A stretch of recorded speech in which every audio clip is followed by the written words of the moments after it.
எவ்வளோ நாள் தான் இந்த மாதிரி தூக்கம் வராமல் அழுதுகிட்டே இருக்க வேண்டியது. நம்மளால் நம்ம அம்மா அப்பாவுக்கும் கஷ்டம்தான். அவையெல்லாம் வர வர வயசாகிட்டே போகிறாங்க. என்ன பண்ணுவோன்னே தெரியலை. வாழ்க்கை எப்படி இருக்குது? இவ்வளோ சின்ன வயசில் கடவுளே எனக்கு எதுக்கு இவ்வளோ கஷ்டம் கொடுத்துருக்கீங்கன்னே தெரியலை. இதுக்கு நீங்கள் ஒரேடி என்னை கொன்னுட்டே போயிருக்கலாம். வாழ்க்கை இழந்துட்டு ஒரு மாதமாக கோர்ட்டு வாசலில் நிற்கும்போது எனக்கு எவ்வளோ வலியாக இருக்குது தெரியுமா கடவுளே? இதுக்கு நீங்கள் என்னை கொல்லவே செஞ்சுருக்கலாமே. எதுக்கு என்னை இப்படி வாழ வச்சு சாகடிக்கிறீங்க? என் வாழ்க்கையை சீரழிச்சவங்க எல்லாம் இன்றைக்கி எவ்வளவோ சந்தோஷமாக இருக்காவ. ஆனால் நீங்கள் மட்டும் எனக்கு கஷ்டத்தை கொடுத்துட்டே இருக்குதியா. ஒரு நாள் கூட அவங்க யாருமே கோர்ட்டுக்கு வந்து நிற்கவே இல்லையே கடவுளே. நான் மட்டும் தானே அலையே. இதெல்லாம் நீங்கள் கேட்க மாட்டீங்களா? அஞ்சலி உடம்பு சரியில்லைன்னைக்கு லீவ் எடுத்தா. நான் வேற எப்படி இருக்குன்னு சொல்லி ஒன்றும் கேட்கல. சரி இப்போ கால் பண்ண வேண்டாம், நாளைக்கு வந்து ஆஃபீஸ் வர டைமில் பார்த்துக்கலாம். ஆனால் இந்த அஞ்சலி பொண்ணு ரொம்ப டிஃப்ரெண்ட்டான ஒரு கேரக்டராக இருக்கா. திடீர்னு சிரிக்கிறா, திடீர்னு அழுகுறா, திடீர்னு ரொம்ப சேடாகிறா, திடீர்னு ஏதாவது யோசிச்சுட்டு இருக்கிறா. இவன் லைஃப்பில் அப்படி என்னதான் நடந்திருக்கோன்னே தெரியல. பார்க்கவே ரொம்பவே ஒரு மாதிரி பாவமாக இருக்குது. எனக்கே ஒரு சிம்பதியாக க்ரியேட் ஆகுது. சரி, அம்மா சொன்ன மாதிரி எப்போ அந்த பிள்ளையை சிரிக்க வச்சுட்டே இருப்போம், நமக்கு இதை விட்டால் வேற என்ன வேலை. அந்த பொண்ணு சோகமாக இருக்கும்போது என்ன அறியாமலே என் மனம் கலங்குது. என்னன்னே தெரியல. ஐடா ஐடா, உனக்கு என்னதாண்டா ஆச்சு? ஒருவேளை அவன் நம்மக்கிட்ட ஃப்ரெண்ட் ஆகிட்டானா அவளே நம்மக்கிட்ட அதை பற்றி ஷேர் பண்ணுவான். அப்போ கேட்டுக்கலாம். நம்ம இப்போமே எதுவும் கேட்டு அவளை காயப்படுத்திடக்கூடாது. டே, என்னடா தனியாக உட்காந்து பேசிகிட்டு இருக்கா? பைத்தியம் கீத்தியம் பிடிச்சிட்டாடா உனக்கு? டே, நீ எப்பண்டா வந்த? நீ அந்த அஞ்சலி பிள்ளையை பற்றி புராணம் பாடிட்டு இருந்தாளா? நான் அப்பமே வந்துட்டேன். இங்கே பாரு, என் காதுலேருந்து ரத்தம் வருதுவான் புராணத்தை கேட்டு. டே பைத்தியம், அப்பமே வந்துட்டியா? ஒரு வார்த்தை என்ன கூப்பிடக்கூடாதாடா? சரி, பயப்புள்ள தனியாக புலம்பிட்டு இருக்கான். தனியாக கொஞ்ச நேரம் பைத்தியமாவட்டேன்னு சொல்லி தாண்டா விட்டேன். ஆமாம், என் புலம்பெல்லாம் உனக்கு பைத்தியமாக தான் இருக்கும். மூடிட்டு உன் வேலையை பார்த்துட்டு உன் ரூமுக்கு போல. என்னடா ரொம்ப நாளைக்கு அப்புறம் வாழை போல நின்று பேசுகிறா? என்ன தம்பி, என் மேலே அவ்வளோ பாசமா உனக்கு? டே அஜய், போயிரு. நான் செம்ம காண்டில் இருக்கேன். கோவத்தில் என்ன வேணாலும் என்ன பண்ணிடுவேன். மரியாதையே போயிடுவான் ரூமுக்கு. என்னடா தம்பி, நீ இவ்வளோ டென்ஷன் ஆகுற? நீ இவ்வளோ டென்ஷன் ஆகி நான் பார்த்ததே இல்லையே. போடவான் ரூமுக்கு. என்னடா எப்போ அந்த பொண்ணை பற்றி திங்க் பண்ணி நீயே கன்ஃபியூஸ் ஆகிட்டு இருக்க? நான் உனக்கு கேட்குறேன், தப்பாக நினைக்காதடா தம்பி. உனக்கு அந்த பொண்ணை பிடிச்சிருக்குன்னா சொல்லு, அம்மாட்ட சொல்லி பேசுவோம். பிடிச்சிருக்கா? சே, அப்படிலாம் இல்லைடா. எனக்கு அந்த பொண்ணை பிடிச்சிருக்கு அப்படின்னு இல்லை. ஆனால் அந்த பொண்ணு வந்து சேடாக இருந்தால் எனக்கு வந்து ரொம்பவே சேட் ஆகிடுது என் மைண்டும். அது ஃபுல்லாக அதை பற்றியே நான் திங்க் பண்ணிட்டே இருக்கேன். எதுக்கு இந்த பொண்ணு இப்படி சேடாக இருக்குது, எதுக்கு இப்படி திடீர்னு சிரிக்குது அப்படிங்கிற மாதிரிலாம் எனக்குள்ளே ஒரு தாட் போயிட்டே இருக்குது. அப்படி அந்த பொண்ணோட லைஃப்பில் என்ன அவ்வளோ கஷ்டம் இருக்கும் அப்படின்னு சொல்லி எனக்கு தெரிஞ்சுக்கவும் ரொம்ப ஆர்வமாக இருக்குது. அதே சமயம் அவள்கிட்ட போய் கேட்குறதுக்கும் பயமாக இருக்குது. அன்னைக்கு அம்மாட்ட சொன்னதுக்கு அம்மா சொன்னாங்க, நீ போய் கேட்டுறாத, அவளுக்கு வந்து மன கஷ்டமாக போயிடும் அப்படின்னு. அதுக்காக தான் நான் வந்து ஃப்ரெண்ட் ஆகலாமா அவகிட்ட அப்படின்னு சொல்லி பார்த்துட்ருக்கேன். உனக்கு பேசணும், ஃப்ரெண்ட் ஆகணும்னு தோணுச்சுன்னா போய் பேசி ஃப்ரெண்ட் ஆகிடுடா. இதுக்கு ஏன்டா இவ்வளோ திங்க் பண்ணி ஒன்று நீயே கன்ஃபியூஸ் பண்ணிட்டு இருக்க? டேய், ஃப்ரெண்டாக ட்ரை பண்ணாமலாடா இருந்திருப்பேன். அந்த பொண்ணுகிட்ட பேசினாலே சில நேரம் தாண்டா ஒழுங்காக ரியாக்ட் பண்ணுது. சில நேரம் ஏதாவது திங்கிங்கில் போயிடுது, சில நேரம் சிரிக்குது, சில நேரம் அமைதியாகவே இருக்குது. என்னன்னே தெரியலடா. டேய், அப்போ அந்த பொண்ணு போக்குலேயே விடுடா. நீ போய் ரொம்ப பேசி அந்த மாதிரிலாம் இது பண்ணாத. நீ நார்மலாக எப்போ எல்லார்ட்டும் பேசுகிற மாதிரி கேஷுவலாக பேசு. அப்படிதான்டா பேசிட்டு இருக்கேன். அந்த பொண்ணு அதுக்கு கூட ஒழுங்கா ரியாக்ட் பண்ண மாட்டேங்குதுடா. அப்போ அவன் பாடு ரொம்ப திண்டாட்டம் தான்டா தம்பி. அந்த பொண்ணுட்டா ஃப்ரெண்ட் ஆகி அவள் பிரச்சனையை சால்வ் பண்ணி அவளை லவ் பண்ணி கல்யாணம் பண்ணி, ஐயையோ அதுக்குள்ளே உனக்கு வயசாயிரும் போல இருக்கே. டேய் மூதேவி, இப்போ நான் அந்த பொண்ணை லவ் பண்ணுறேன்னு உன்ட்ட சொன்னனாடா. அந்த பொண்ணோட கஷ்டம் என்னன்னு தெரிஞ்சுக்கலாமே அப்படின்னு தான் நினச்சனேன்னு தவிர என் மனசில் அப்படி எந்த எண்ணமும் இல்லைடா. சரி சரி, நீ உருட்டாத. இப்போ இப்படிதான் சொல்லுவ. அதுக்கப்புறம் அம்மா நான் கட்டினா இவ்வளோதாம்மா கட்டுவேன்னு சொல்லி வந்து கதறுவா பாரு. போடா லூசு, உன்கிட்ட போய் இதை சொன்னேன் பத்தியா? சரி, அதெல்லாம் இருக்கட்டு. நீ எப்பண்டா கல்யாணம் பண்ண போற? அம்மா வேற உன் ஃபோட்டோ எல்லா தரகட்டையும் கொடுத்து வச்சிருக்கு. எந்த தரகரை பார்த்தாலும் உங்க அண்ணனுக்கு தான்ப்பா பொண்ணு பார்த்துட்டு இருக்கோம். என்கிட்டயே சொல்லியாவிடா. டே, எனக்கு இப்போ கல்யாணத்துலலாம் இன்ட்ரெஸ்ட் இல்லைடா. எப்படியாவது நம்ம பிஸ்னஸ் ஒரு ஹை லெவலுக்கு கொண்டு வரணும். அதுக்கப்புறமா ஒரு பொண்ணை பார்த்து கல்யாணம் பண்ணணும். ஒருவேளை லவ் பண்ணி கல்யாணம் பண்ணால் எனக்கு சந்தோஷமா இருக்கும். வீட்டில் பார்த்தாலும் ஓகே தான். டே லூஸு, நீ அப்பப்போ பூமருங்கிறத ப்ரூவ் பண்ணிகிட்டே இருக்க. எந்த வீட்டிலடா பசங்க பொண்ணு வேண்டாம் அப்படின்னு சொல்லுவாங்க? எப்பண்டா நமக்கு பொண்ணு பார்த்து கல்யாணம் பண்ணி வைக்க மாட்டாங்களேன்னு இருக்காங்க. நீ போய் இப்படி சொல்லிட்டு இருக்க பத்தியா? போடா, எனக்கெல்லாம் பிஸ்னஸில் தான்ப்பா இன்ட்ரெஸ்ட்டு. கல்யாணம் பண்ணுறதுல சுத்தமாக இன்ட்ரெஸ்டே இல்லை. டே அண்ணா, உன்னோட கோலை நீ அச்சீவ் பண்ணுறதுக்கு முன்னாலே ஏதாவது ஒரு பொண்ணு வந்து உன்னை ப்ரொப்போஸ் பண்ணி வாழ்ந்தா உங்க கூட தான் வாழுவேன், இல்லைன்னா நான் வாழவே மாட்டேன்னு சொல்லி நின்னா நீ என்னடா பண்ணுவேன்? என்ன பண்ணுவேன்? கும்பிடு போட்டு கல்யாணம் பண்ணுவேன். சரிடா, நீ போய் தூங்கு, நாளைக்கு ஆஃபீஸ் வர போகணும்ல. சரிடா தம்பி, எதையும் நினைச்சு திங்க் பண்ணி இந்த மாதிரி மண்டையை குழப்பிட்டு இருக்காது. நல்லா சிரிச்செடுத்து இரு, சரியா? சரிடா அண்ணா, குட் நைட். குட் நைட்டா. அம்மா நான் ஆஃபீஸ் போயிட்டு வரேன். மக்களே இன்னைக்கு என்ன விசேஷம்? ஆஃபீஸில் சாரியை உடுக்க சொன்னாவ. ஆமாம்மா, நேரத்தையே சொல்லி விட்டாங்களே எல்லாருக்கிட்டையும். குரூப்லேயே மெசேஜ் போட்டிருக்காங்க. நான் பார்க்காம தூங்கிட்டேன். காலையில் என் ஃப்ரெண்டு தான் அப்புறம் ஃபோன் பண்ணி சொன்னா பார்த்துடுங்கம்மா. அதான் கடகடான்னு எடுத்து இந்த சாரி எடுத்து கட்டினேன். நல்லா இருக்காம்மா? உனக்கு என்ன மக்களே, அழகா இருக்கு. ஏம்மா, இந்த குட்டி சாரி எல்லாம் கட்டிட்டு எங்க போகுது? அவ ஆஃபீஸில் ஏதோ ஃபங்க்ஷனா மக்களே, சாரி கட்டணும்னு சொன்னாவலாம். இன்னைக்கு காலைல தான் ஃபோன் பண்ணி ஒரு பிள்ளை சொல்லிச்சான். அதனால தான் மக்களே. சரி சரி, பாக்கியவே தான் சொல்லாம போறவு. யார் என்ன சொன்னா நமக்கு என்ன மக்களே? அவளுக்கு பிடிச்சிருக்கு, அவ கட்டியா. அவளுக்கு வாழ்க்கையை பற்றி மற்றவே எதுக்கு பார்க்க போறாவ? சரி சரி, சொன்னா கேட்க மாட்டியே, என்னையும் போங்க. மக்களே, அவன் சொன்னதை நினைச்சில நீ வருத்தப்பட்டுட்டு இருக்காத. 4 பேர் இப்படிதான் சொல்லுவாவ. கூடி பிறப்பு கூட இப்படிதான் சொல்லும். நீ அதனால ஒன்றும் நினைக்காத. உனக்கு எவ்வளோ அழகா ஸ்டைல் பண்ணிட்டு போக முடியுமோ அழகா போ. சரிம்மா, நான் அப்போ போயிட்டு வரேன்னா. சரி மக்களே, சந்தோஷமா போ. எவா என்ன சொன்னாலும் உன் மைண்ட்ல வாங்காத, சரியா? சரிம்மா. டே மச்சான், இன்னைக்கு என்னடா ஈவென்ட் ஆஃபீஸில்? சுத்தம். நீ இந்த ஆஃபீஸில் வேலை பார்க்குறியா இல்லை வேற எங்கேயும் வேலை பார்க்குறியாடா? என்ன நடக்குதுன்னு ஒன்றுமே உனக்கு தெரியாதா? தெரியும்டா, சும்மா உன்னை கிண்டல் பண்ணுறதுக்காக கேட்டேன், அவ்வளோதான். சரி சரி. ஏன்டா ஃபேஸை ஒரு மாதிரி டல்லாக வச்சுருக்க? என்னாச்சு மச்சான், ஏதாவது பிரச்சனையா? அதெல்லாம் ஒன்றும் இல்லைடா, இந்த ஈவெண்ட் ஆர்கனைஸ் பண்ணதுலேருந்தே ஒரு டென்ஷனாக இருக்குது, வேற எதுவும் இல்லைடா. டே, ஈவெண்ட் ஆர்கனைஸ் பண்ணுறதுக்கு எல்லாரும் இருக்காங்களாடா? நீ எம்டிடா இந்த கம்பெனியோட. ஃபர்ஸ்ட் அதை நீ புரிஞ்சுக்கிட்டு நடந்துக்கோ மச்சான். நீ சும்மா இரு, மற்றவங்க எல்லா வேலையும் பார்த்துப்பாங்க. டே, நார்மலான ஈவெண்ட்னா கூட ஓகேடா. இது கிளைண்ட் ஸ்ட்ரைட்டாக விசிட் பண்ண வராரு பற்றியா? அதான் கொஞ்சம் நர்வஸாக இருக்குது. நார்மலாக நம்ம ப்ராஜெக்ட் முடிச்சு கொடுத்தோம்னா கிளைண்ட் வந்து ஸ்ட்ரைட்டாக விசிட் பண்ணியெல்லாம் அப்ரிசியேஷன் பண்ண மாட்டாங்களா? ஆனால் இவர் கொஞ்சம் வித்தியாசமாக இருக்காரு பற்றியா? ஆமாடா, எனக்கு தெரிஞ்சு அவர் கன்னியாகுமரியை சுற்றி பார்க்க வராருன்னு நினைக்கிறேன்.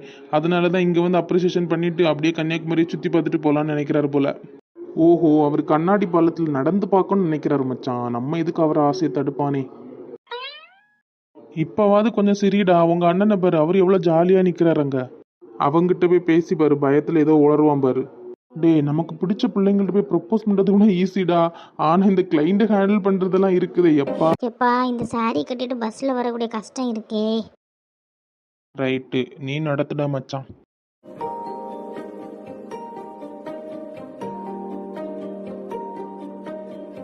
டேய் போதும்டா, உங்க பாட்டை நிறுத்துங்கடா. மச்சான், என்ன பேசிட்டு இருந்தோம்?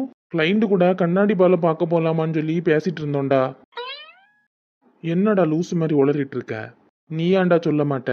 இவ்வளோ நேரம் இங்கே ஒருத்தன் பேசி நின்றுருக்கேன், நீ அதை கவனிக்காம அங்கே அந்த பிள்ளைய தானே பார்த்துட்டு நின்ன. சே, நான் எல்லாம் எந்த பிள்ளைங்களையும் பார்க்கலப்பா.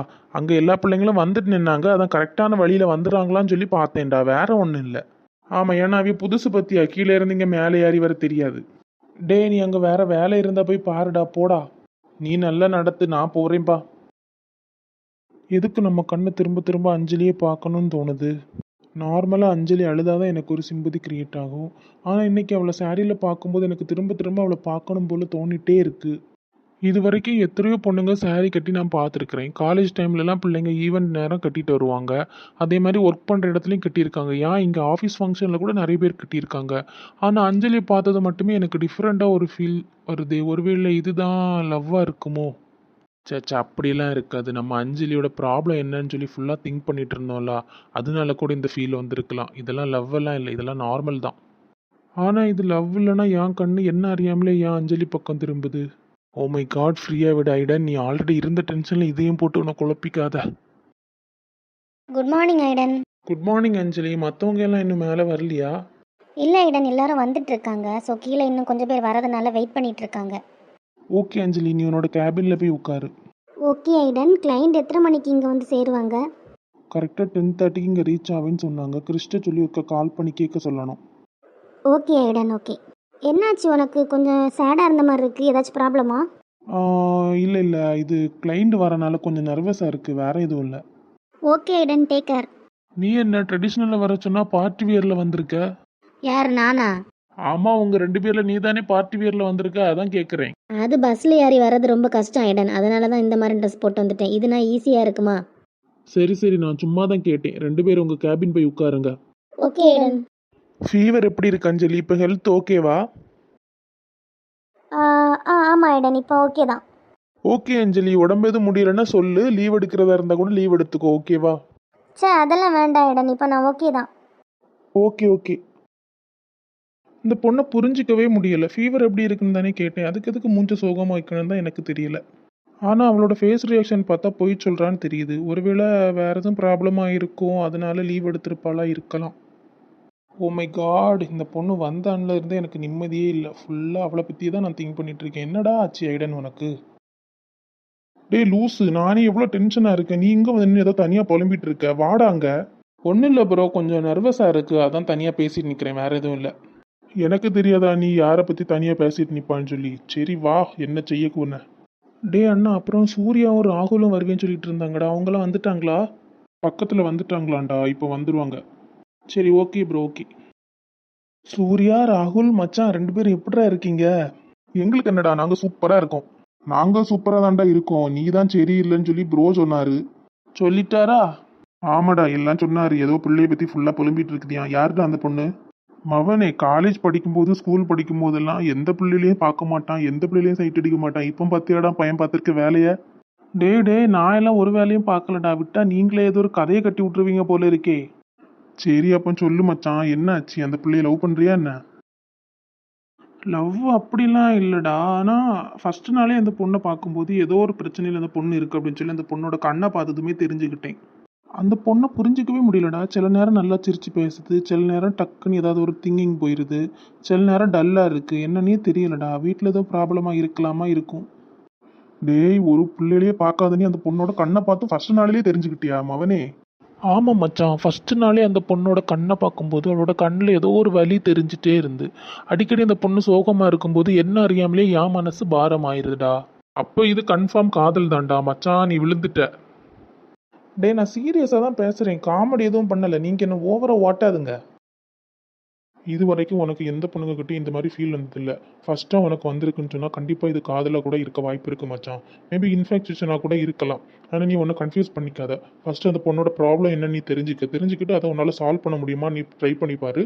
அந்த ப்ராப்ளத்தை சால்வ் பண்ணதுக்கப்புறமா உன் மைண்ட் இப்படியே தான் இருந்ததுன்னா கண்டிப்பாக அது காதலாக தான் இருக்கும். மேபி என்னால் சால்வ் பண்ண முடியாத ப்ராப்ளமாக கூட இருக்கலாம் இல்லடா. அதை நீ எப்படிடா கரெக்டாக சொல்கிற? உனக்கு தான் அந்த ப்ராப்ளம் என்னன்னே தெரியாதே. இல்லை மச்சான், நான் வந்து என்ன நினச்சேன்னா அவங்க அப்பா ஒருவேளை குடிக்காரங்களாக இருக்கலாமோ, இல்லை அவங்க அண்ணனால எதுவும் ப்ராப்ளமாக இருக்குமோ அப்படின்னு திங்க் பண்ணேன்டா. மற்றபடி வேற என்ன ப்ராப்ளமாக இருக்க போகுது? இல்லை மச்சான், எனக்கு நம்ம அப்படி தோணலை. அது எப்படிடா சொல்கிற? வேற என்ன ப்ராப்ளமாக இருக்க போகுது? இல்லைடா, ஒருவேளை நீ சொல்கிற மாதிரி அவங்க அப்பாவாலேயோ இல்லை அவங்க அண்ணனாலேயோ அவளுக்கு ப்ராப்ளமாக இருந்தா ஆஃபீஸில் வந்து அந்த பொண்ணு சந்தோஷமாக இருப்பா. ஏன்னா வீட்டில் தான் அவளால் சந்தோஷமாக இருக்க முடியல. அட்லீஸ்ட் ஆஃபீஸில் வந்தால் நம்ம சந்தோஷமாக இருப்பா அப்படின்னு சொல்லி சந்தோஷமாக இருப்பா. நீ சொல்கிறத பார்த்தா அவள் இங்கே வந்து சோகமாக தான் இருக்கா. அப்படின்னா அவள் லைஃப்பில் நடக்கக்கூடாத ஏதோ ஒரு விஷயம் நடந்திருக்கு. ஆமாடா, அப்படி கூட இருக்கலாம். டே ஆமாம், நீ சொல்கிறதான் கரெக்டு. ஒருவேளை வீட்டில் ப்ராப்ளம்னா அவள் இங்கே வந்து தான் ஜாலியாக இருக்க பாப்பா. இங்கே வந்துட்டு அதை பற்றி திங்க் பண்ணி ஃபீல் பண்ணிட்டு இருக்க மாட்டாளா? நீ ஃபர்ஸ்ட் அந்த பொண்ணுக்கிட்ட ஃப்ரெண்ட் ஆகுடா, அதுக்கப்புறமா அவளே வந்து அவளோட விஷயத்த ஷேர் பண்ணுவா பாரு. அதுதான்டா நடக்காத விஷயம். ஏன்னா அந்த பொண்ணு யாருக்கிட்டையுமே ஃப்ரெண்ட் ஆக மாட்டேங்கிறா. டே அன்னைக்கு ஒரு விஷயம் நடந்துடா. நான் அன்னைக்கு சித்தி வீட்டுக்கு போயிட்டு அவள் பஸ் ஏறக்கூடிய அந்த ஸ்டாப் வழியாக தான் வந்தேன். எனக்கு அவள் நின்னதெல்லாம் தெரியலடா. அவங்க ஊருன்னு கூட எனக்கு தெரியாது. சரி யதார்த்தமாக அவளை பார்த்தேன்னா, சரி அப்போ தான் புரிஞ்சுக்கிட்டேன் அவளோட ஊர் தான் அது அப்படின்னு சொல்லிட்டு, சரி வா நீ பைக்கில் ஏறு, நான் அங்கே ஆஃபீஸில் ட்ராப் பண்ணுறேன், ரொம்ப டிராஃபிக்காக இருக்குது அங்கே பின்னால் அப்படின்னு சொல்லினேன். அவள் யாரவே இல்லைடா, என்னை திட்டி விட்டுட்டா. திட்டிட்டு அடுத்த நாள் வந்து என்கிட்ட வந்து சாரி கேட்டா. அதுக்கப்புறமா தான் நானே யோசித்தேன், சரி வந்து 3 நாள் தானே ஆகுது, அதுக்குள்ளே எப்படி அந்த பொண்ணு நம்ம பைக்கில் ஏறி வருவான்னு சொல்லி அதையும் பெருசாக எடுத்துக்கல. இப்போ நீங்கள் சொல்கிறத பார்த்தா வேறு ஏதோ ப்ராப்ளம் இருக்குது, அதனால தான் அந்த பொண்ணு அன்றைக்கி என் பைக்கில் ஏறலை. டே எனக்கு ஒரு ஐடியா தோணுதுடா, ஆனால் இது பண்ணலாமான்னு எனக்கு தெரியல. நம்ம இதை பண்ணுறோன்னு சொல்லி அந்த பொண்ணுக்கு தெரிஞ்சால் ரொம்பவே ஃபீல் பண்ணிடுவா. என்னடா மச்சான் சொல்லு, ஃபஸ்ட் அதை பண்ணி பார்க்கலாம். நீ அன்னைக்கு பார்க்கும்போது உங்கள் சித்தி வீட்டிலேருந்து இங்கே ஆஃபீஸ் வரக்கூடிய அந்த பஸ் ஸ்டாப்லேயே அவளை பார்த்த? ஆமாடா, அந்த பஸ் ஸ்டாப்பில் தான் நான் அன்னைக்கு அவளை பார்த்தேன். டே அப்போ நீ நாளைக்கு உங்கள் சித்தி வீட்டுக்கு போ. சித்தி வீட்டுக்கு போயிட்டு சித்தியோட பசங்க கிட்ட சும்மா இந்த பொண்ணு எங்கள் ஆஃபீஸில் தான் ஒர்க் பண்ணுறா, உங்கள் ஊரில் உள்ள பொண்ணு தானேன்னு சொல்லி அந்த பொண்ணோட நேமை சொல்லி கேளு. அப்படி அந்த பொண்ணுக்கு ஏதாச்சும் ப்ராப்ளம்னா அவங்க சித்தியோட பசங்களே சொல்லுவாங்க, இந்த மாதிரி அந்த பொண்ணுக்கு இந்த பிரச்சனை இருக்குண்ணா அப்படின்னு சொல்லி சொல்லுவாங்க இல்லா. டே நல்ல ஐடியா தான். ஒருவேளை சித்தியோட பசங்களுக்கு அந்த பொண்ணுக்கு என்ன ப்ராப்ளம் அப்படின்லாம் தெரியலைன்னா என்ன பண்ண? அப்படி அவங்க அந்த பொண்ணை பற்றி எதுவுமே ஷேர் பண்ணலை, நீ உன் பாட்டுக்கு வந்துரு, இதை பற்றி எதுவும் கேட்காத, ஓகேவா? சரி ஓகேடா, நீ சொன்ன மாதிரியே நான் நாளைக்கு பண்ணுறேன். மச்சான் நீ எதை நினச்சி இந்த மாதிரி ஃபீல் பண்ணி ஒன்று நீயே கன்ஃபியூஸ் பண்ணிட்டு இருக்காத, எதுனாலும் பார்த்துக்கலாம் ஓகேவா? சரி மச்சான், ஃப்ரெண்ட்ஸுன்னு சொல்ல நீங்கள் 3 பேர் இருக்கீங்கல்ல, அதுவே எனக்கு போதும். ஆமாம் மச்சான், நானும் வந்ததுலேருந்தே பார்த்துட்டு இருக்கேன், அந்த நாயை காணவே இல்லை, எங்கடா கிடக்குறான் அப்படி? ஆமாடா, அரவிந்த் எங்கடா போனா? உன் ஆஃபீஸில் ஜாயின் பண்ணதுலேருந்தே அவன் ஒரே பிஸி ஆகிட்டான் போல.